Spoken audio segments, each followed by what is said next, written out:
Good morning. Today we will prove the theorem Laplace transform of nth derivative of the function fx, p equal to p raised to the power n fp minus pn minus 1 f0 minus pn minus 2 f dash 0 up to fn minus 1 0. fp equal to Laplace transform of fx, p. कल theorem में prove किया था Laplace transform of F dash X comma P equals to P capital F P minus F of zero. देखो, Laplace transform of first derivative of the function F X comma P equal to P F P minus F of zero. कल prove करवाया था कि इस term की value ये किस तरह से अपना डेराइव हुआ था. ठीक है, इस फंक्शन के लाप्लास ट्रांसफॉर्म की वैल्यू इसके इक्वल है, लेकिन इसके लिए 3 कंडीशंस फॉलो होनी चाहिए. 3 कंडीशंस में क्या बताया था कि function F X are continuous for 0 is less than equal to X is less than equal to N. Function F X is exponential order for X is greater than N. और third point इसका था कि F dash x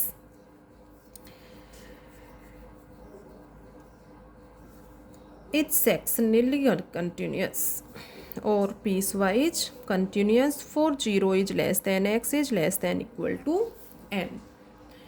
ये तीनों conditions follow होती हैं तो उसके according Laplace transform of F dash X comma P equal to P F P minus F zero होता है. कल प्रूव करवाया था. अब देखो, इसको थोड़ा सा लर्न करने के लिए, जैसे यहाँ पर फंक्शन एफ डैश एक्स है, ठीक है, एफ डैश एक्स है. अब एफ डैश एक्स से ये फर्स्ट डेरिवेटिव है, इससे जस्ट पहले वाला फंक्शन क्या होगा, एफ एक्स होगा. ठीक है, तो ये फंक्शन कंटिन्यूस होना चाहिए इस इंटरवल में, और ये function exponential order for X is greater than N. ये तो फर्स्ट और सेकंड पॉइंट ये हो गए. मीन्स यहाँ पर जो फंक्शन है इससे पहले वाला फंक्शन देख लो, तो एफ एक्स है, तो ये दोनों कंटिन्यूस और एक्सपोनेंशियल ऑर्डर इन इंटरवल्स में. ठीक है, फिर यहाँ पर है अपने पास F dash X. F dash X है तो थर्ड पॉइंट ये है कि F dash X is sectionally continuous for 0 is less than equal to X is less than equal to N. यहाँ से ये भी कह सकते हो X belongs to close interval 0 comma N. सभी ने रिवाइज किया होगा, प्रूफ जो है वो सभी को क्लियर होगा. अब देखो, यहाँ पर नेक्स्ट थ्योरम में प्रूव करना है Laplace transform of next theorem में प्रूव करना है Laplace transform of F N X comma P की फंक्शन एफ एक्स के nth डेरिवेटिव की लाप्लास ट्रांसफॉर्म की जो वैल्यू है वो इस फॉर्मूले से रिप्रेजेंट होगी. अब देखो, यहाँ पर भी ये प्रूव करेंगे, लेकिन उससे पहले 3 कंडीशंस जो हैं वो फॉलो होनी चाहिए. अब ये तीनों कंडीशंस कैसे होंगी, क्या होंगी, ये देखो. जैसे यहाँ था एफ डैश एक्स, कल जो थ्योरम की थी, एफ डैश एक्स था, तो इससे जस्ट पहले वाला फंक्शन क्या था, एफ एक्स. ठीक है, तो फर्स्ट और सेकंड में तो फंक्शन एफ एक्स को ये कंडीशंस के अकॉर्डिंग फॉलो होनी चाहिए. और third point F dash x, तो यहाँ पर एफ एन एक्स है, तो इससे पहले वाले जो फंक्शन होंगे वो क्या होंगे, F X F dash X up to F N minus 1 X. क्यों, एफ एन एक्स है, इससे जस्ट पहले वाले function F X F dash X up to F N minus 1 X. तो फर्स्ट और सेकंड पॉइंट ये तो क्या क्या हो जाएंगे, F X up to F N minus 1 X are continuous for 0 is less than X is less than equal to N. Second function, ये सभी फंक्शंस जो हैं वो exponential order for X is greater than N. और third point इसमें क्या था कि F dash X is sectionally continuous for 0 is less than equal to X is less than equal to N. इसी फंक्शन के लिए था. यहाँ पर इसमें क्या है, एफ एन एक्स. तो थर्ड जो पॉइंट है उसकी कंडीशन क्या होगी, F N x are sectionally continuous function for 0 is less than x is less than equal to n, then the Laplace transform of F N X comma P equal to, अब जैसे ये theorem थी, इसका proof था, इसकी value इसके equal थी, तो इसमें क्या था, यहाँ F dash x 1 time differentiate हो रहे हैं तो p की पावर 1, तो यहाँ पर nth टाइम डेरिवेटिव है, ठीक है, तो p raise to the power n। F P as it is, F P क्या है सभी जानते हो, Laplace transform of F X comma P, इसको नोटेशन एफ पी या एफ बार पी से डिनोट कर सकते हो, इसको डिफाइन कर सकते हो इजीली, सभी बता सकते हो, 0 to infinite E raise to the power minus P X F X D X. Okay, अब नेक्स्ट देखो, ये था माइनस एफ जीरो, अब यहाँ पर p की पावर 1 है, ठीक है, नेक्स्ट इससे पावर को कम करते जाओ p की पावर्स को, तो p की पावर 0 हो जाएगा, p की पावर 0 वैल्यू 1 हो जाएगी, और ये फंक्शन है एफ एक्स फंक्शन है, यहाँ पर एफ एक्स फंक्शन के x इक्वल टू 0 पर वैल्यू देखोगे तो ये हो जाएगा, एक थोड़ा सा लर्न करने के अकॉर्डिंग बता रही हूँ, बाकी तो ये तो इजीली लर्न हो जाएगा, एक दो बार वैसे ही क्वेश्चंस में यूज करोगे तब इसको देखना है अपने को। तो यहाँ पर nth टाइम डेरिवेटिव है तो n टाइम आ गया, p raise to the power n F P. अब p की पावर्स को कम करते जाओ और f ऑफ 0 जो है फंक्शन एफ एक्स की x इक्वल टू 0 पर जो वैल्यू है उसको इंक्लूड करते जाओ, तो इसकी पावर कम करो, p raise to the power n minus 1 F zero, minus minus में आएंगी, आगे वाली सभी टर्म्स जो है वो माइनस में आएंगी, माइनस अभी प्रूव करेंगे तो क्लियर हो जाएगा कि कैसे माइनस में आएंगी।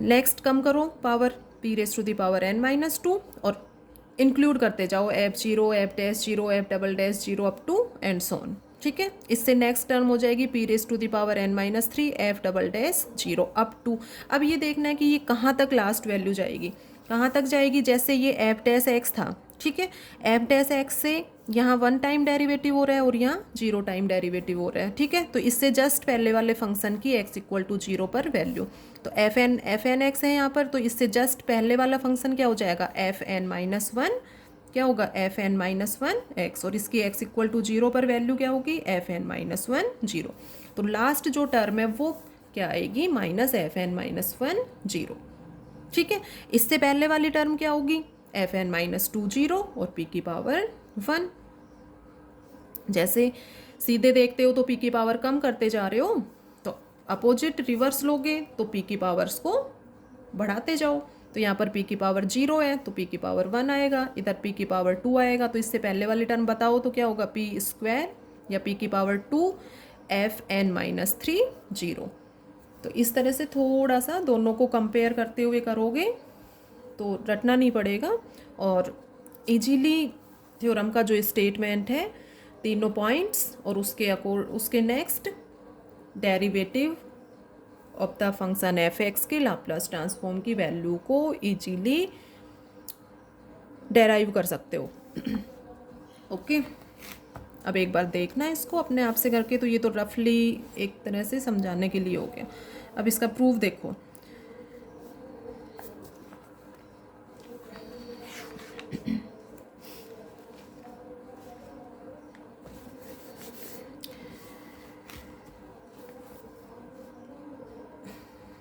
We shall prove this theorem by mathematical induction.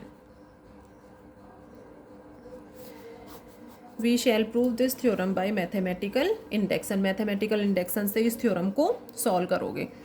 Since we have Laplace transform of f dash x comma p equal to p f p minus F of 0, ये ध्यान रखना है, यहाँ पर कैपिटल एफ नोटेशन लेना है एफ पी, और ये जो है ये एफ 0 फंक्शन एफ एक्स की एक्स इक्वल टू 0 पर वैल्यू है, तो ये कैपिटल आएगा और यहाँ स्मॉल आएगा।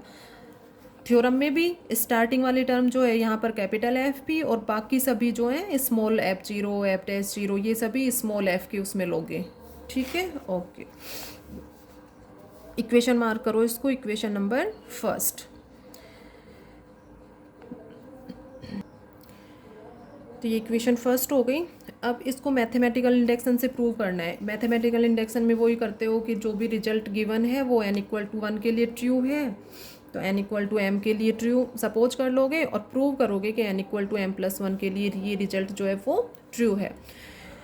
अब n इक्वल टू 1 यदि इसमें पुट करते हो, if we put n equal to 1, Laplace transform of f dash x comma p equal to P F P minus f0। Equation number first, n equal to 1 के लिए result जो है वो true है। n इक्वल टू m के लिए suppose करेंगे, n equal to m के लिए ये रिजल्ट ट्रू है, तो यहाँ पर n equal to m put कर दो। Laplace transform of F M X comma P equal to, complete जो रिजल्ट है इसमें n की जगह n को m से रिप्लेस कर दो और इक्वेशन नंबर सेकंड हो गई है अपनी। अब n इक्वल टू m के लिए सपोज कर लिया कि रिजल्ट ट्रू है और n इक्वल टू m+1 के लिए इसको प्रूव करेंगे। अब n इक्वल टू m+1 के लिए अपने को प्रूव करना है कि ये रिजल्ट ट्रू है, तो उसके लिए क्या फाइंड आउट करोगे, Laplace transform of F m+1 x comma p। n की जगह m+1 हो जाएगा और उसकी वैल्यू यहाँ n जहाँ जहाँ है वहाँ m+1 पुट करने से जो वैल्यू आएगी वो वैल्यू आनी चाहिए अपनी, वो वैल्यू आती है, means result is true for n equal to m+1। n equal to m+1 put करो और इसको सॉल्व करेंगे। Laplace transform of F m+1 x comma p। अब एफ m+1 x है, ठीक है, जैसे एफ डबल डैश x है, इसको क्या लिखते हो, d by D X F dash x. क्यों, एफ डैश एक्स का डिफ्रेंशिएशन है ये, एफ ट्रिपल डैश एक्स है, इसको क्या लिख सकते हो, D by D X F double dash X. Okay, तो एफ m+1 x है, इसको क्या रिप्रेजेंट कर सकते हो, D by D X F M X comma P. अब इक्वेशन फर्स्ट का यूज करो यहाँ पे। इक्वेशन फर्स्ट में क्या था अपना, Laplace transform of D by D X F X, F dash X था, एफ डैश एक्स को इस फॉर्म में लिख सकते हो, वैल्यू क्या थी, P F P minus F of 0। ठीक है, तो यहाँ पर एफ एक्स फंक्शन है तो इसके लाप्लास ट्रांसफॉर्म की वैल्यू है ये, तो पी तो एज इट इज रहने दो, और एफ m+1 ये जो है यहाँ पर एफ एम एक्स है, इसके लाप्लास ट्रांसफॉर्म की वैल्यू माइनस एफ m0। भाई फंक्शन एफ एक्स के लाप्लास ट्रांसफॉर्म की वैल्यू है ये, तो एफ एक्स की x इक्वल टू 0 पर वैल्यू है, तो इसके अकॉर्डिंग ये जो टर्म है, ये टर्म इक्वेशन फर्स्ट का यूज करते हुए इस फॉर्म में चेंज हो जाएगी। अब इक्वेशन सेकंड से इसकी वैल्यू है अपने पास, Laplace transform of F M X comma P, तो इसकी वैल्यू पुट कर दो। वैल्यू पुट करोगे तो पी तो एज इट इज रहने दो और इसकी वैल्यू पुट कर दो, वैल्यू पुट कर दिया as it is, Laplace transform of F M X comma P, equation second से as it is value put कर दी। ठीक है, एफ m0 को एज इट इज रहने दो। नेक्स्ट स्टेप में पी को मल्टीप्लाई करना है, पी को मल्टीप्लाई कर दो सबसे, ये स्टेप आ जाएगी। अब जो मेन जो रिजल्ट था उसमें n equal to m+1 put करके देखो, ये रिजल्ट आ जाएगा अपना। तो यहाँ से क्या कहोगे, so the given result is true for n equal to m+1। तो n इक्वल टू 1 के लिए ट्रू था, n इक्वल टू m के लिए सपोज किया और n इक्वल टू m+1 के लिए यहाँ इसको प्रूव कर दिया। तो hence by mathematical induction the given result is true for all small n belongs to capital N। तो ये है थ्योरम जो है वो प्रूव कंप्लीट हो जाता है। तो ये जर्नलाइजेशन है, किसका जर्नलाइजेशन है, the derivative of the function F X, उसके लाप्लास ट्रांसफॉर्म की जो वैल्यू है, means Laplace transform of F N X comma P equal to this. अब जैसे value Laplace transform of F double dash X comma P, इसकी बतानी है अपने को कि इसका फॉर्मूला क्या होगा। तो या तो Laplace transform of F N X comma P का जो फॉर्मूला है उसमें n इक्वल टू 2 पुट कर दो, या कैसे देखोगे, जैसे डबल डैश है तो p की power 2 F P H it is, minus में आएंगे आगे वाली सभी वैल्यूज। p की पावर को क्या था, कम करना था, तो p किसको इंक्लूड करोगे, f0 को, माइनस एफ डैश 0, ये इसका फॉर्मूला हो गया। ठीक है, अब वैसे भी देखो, जैसे ये तो हो गया डबल सेकेंड डेरिवेटिव है तो पी स्क्वायर एफ पी हो गया। अब ये देखना है कि लास्ट वैल्यू कहाँ तक जाएगी, तो एफ डैश एक्स में लास्ट वैल्यू एफ एक्स तक जा रही थी, तो एफ डबल डैश एक्स है तो इसमें इससे पहले वाला फंक्शन एफ डैश एक्स होगा, उसकी एक्स इक्वल टू 0 पर वैल्यू ले लो, एफ डैश 0 हो जाएगी। रिवर्स चलोगे तो पी की पावर इंक्लूड करोगे तो पी एफ जीरो, तो ये वाली ये जो है इसके वैल्यू हो जाएगी। तो यहाँ से ये बता सकते हो कि Laplace transform of F double dash X comma P. इसी तरह से नेक्स्ट वैल्यूज बता सकते हो, F triple dash X, F four X. तो जनरल जो फॉर्मूला है उसमें एन की वैल्यूज पुट करते हुए जो भी फंक्शन है उसके किसी भी डेरिवेटिव की वैल्यू फाइंड आउट कर सकते हो। Okay, thanks.